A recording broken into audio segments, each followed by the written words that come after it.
deegaanada Sabiid iyo Caanoole ee gobolka Shabeellaha Hoose waa dhul barwaaqo ah oo wax soo saar kala duwan leh balse muddo dheer waxaa soo maray duruufo adag oo ay sababeen kooxda argagixisada Al-Shabaab ee cadowga ku ah nolosha shacabka Soomaaliyeed. kooxda argagixisadu waxay deegaanka ka geysteen falal ka baxsan bani'aadantinimada sida xadgudubyo ka dhan ah dadka rayidka ah, burburinta guryaha, goobaha waxbarashada, xarumaha caafimaadka iyo masaajidda. dadka deegaanka waxay ku qasbeen inay ka barakacaan guryahoodii iyo deegaanadoodii. bartamihii sanadkii hore 21 Juun 2025 deegaanadan waxaa lagu xoreeyay maleeshiyaadkii khawaarijta. ciidamada qalabka sida oo kaashanaya kuwa deegaanka iyo saaxiibada caalamka waxay ku guuleysteen inay cadowga halkaasi ka sifeeyaan. 6 Disembar 2025 Sabiid iyo Caanoole waxaa xarigga laga jaray buundadii Sabiid iyo Caanoole ee ay burburiyeen argagixisadu,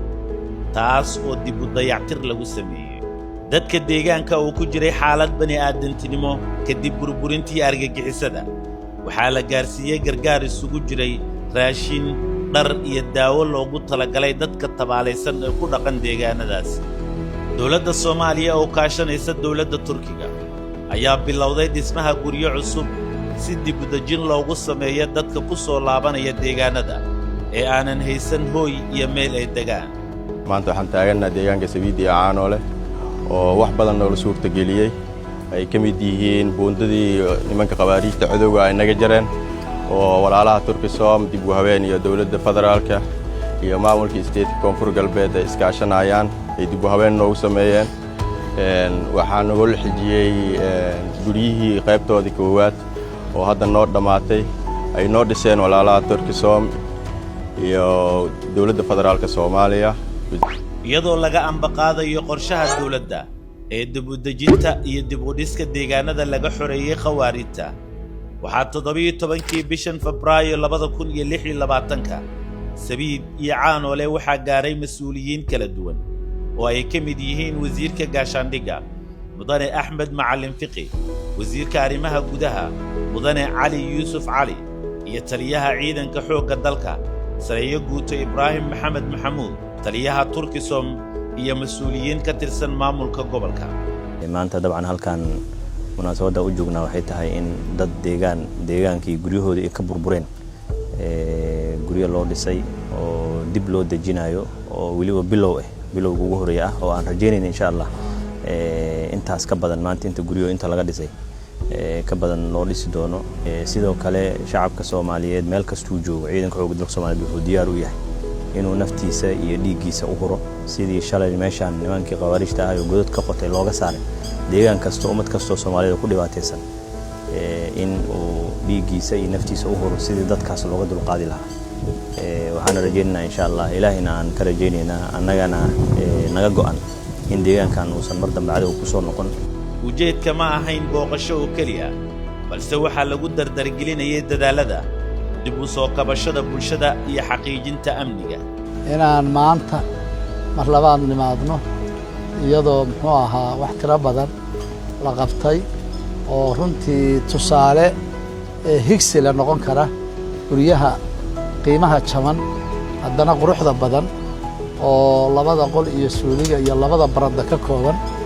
oo waqtiga yarna lagu dhisay qiimaha aadka u yarna lagu dhisay oo noqon karaya tusaale lagu socdo oo muxuu ahaa laga shaqeeyo. waxaan ammaanayaa bogaadinayaa guul iyo wanaagna u rajaynayaa ciidamada xoogga dalka Soomaaliyeed iyo walaalaha taageera ee dalkan inta badan qaybaha ka qaatay dadaaladooda joogtada oo habeen iyo maalin ah iyo adeegooda kale oo haddana ay muxuu ahaa iyagoo marna xarbiyaya marna dadkii u sameynaya daryeel iyo nolol u sameynaya inaan maanta muxuu ahaa ku soo booqanno deegaamadan. tallaabada ugu weyn ee la qaaday waxay ahayd wareejinta guryo cusub oo loo dhisay qoysaskii guryahooda ay ka dumiyeen khawaarijta. dowladda Soomaaliya ayaa dib u dejin rasmi ah u samaysay dadkaas iyadoo tuulada laga hirgeliyay dhismaha guryaha cusub loogu magac daray Som Turki. maantayna guryihii qaybo ka mid ah dadkii barakacay oo khawaarijtu guryaha ka dudumisay guryahoodii oo dib loo dhisay oo iska kaashadeen walaalaheen Turkiga iyo ciidanka xoogga dalka iyo dawladda Soomaaliya guud ahaanba dadkii maantay in guryo cusub oo standard fiican ah oo ka wanaagsan xitaa kuwii hore ay u deganaayeen in bilowgoodii maanta la wareejiyay oo dadkii la dejiyay dawladda Soomaaliyana ma ahan waxay u socotaa deegaan kaliya la qabsado deegaanka waa in nolol inay ka hirgasho way xabaddu kaliya la iskama wato wax lagu ma dilaaye nolol ayaa la socota noloshii la socotay dib u xoreynta ayay tanina qayb ka tahay marka ciidanka waa u mahadcelinaynaa simig hoggaanka isku xirka ciidanka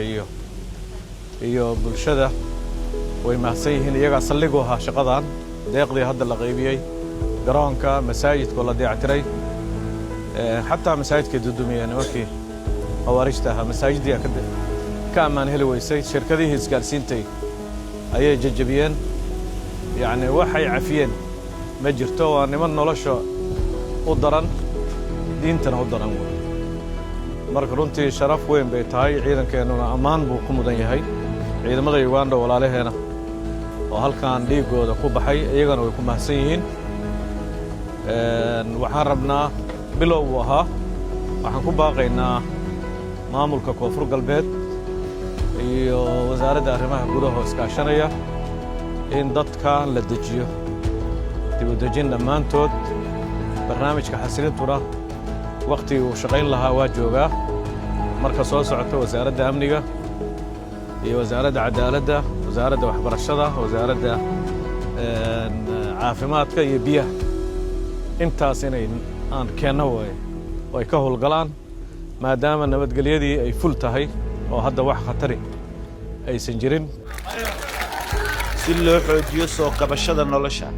waxaa deegaanka la gaarsiiyey raashin iyo adeegyo gargaar oo loogu talagalay qoysaska danyarta ah farxaday ma sha Allah waaya buu ma sha Allah farxadayda raashin waa nool sii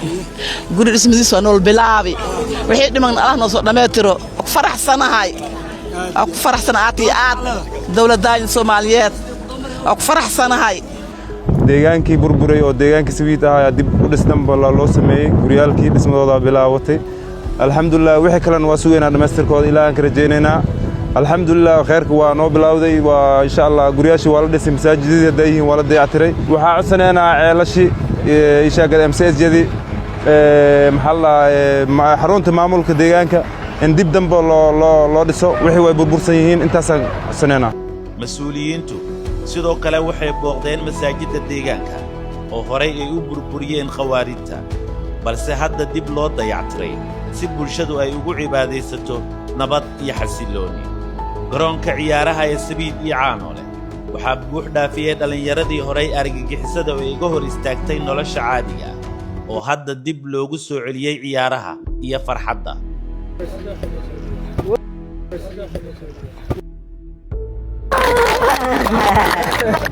waxa weeye guriga waa la dhisay kuwa kale waa la dhisi doonaa Soomaa صح way socon Soomaa raashina waa la qaybiyay صح maalin kale waa la qaybiyay صح dar ilmaha yarka waa la siiyay maxay ka idinka wax la idinka rabo maxaa waajib idinku ah ونقام horta shabaab inayna ku beerin kuwa صح ma lagu beeraya kuwa bundada burburinaya ما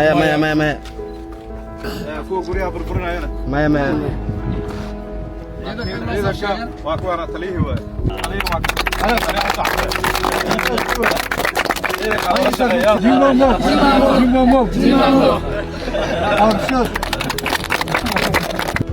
dib u soo celinta shacabka iyo garab istaagoodu waa qayb ka mid ah barnaamijyada xasilinta ee dawladdu hirgelisay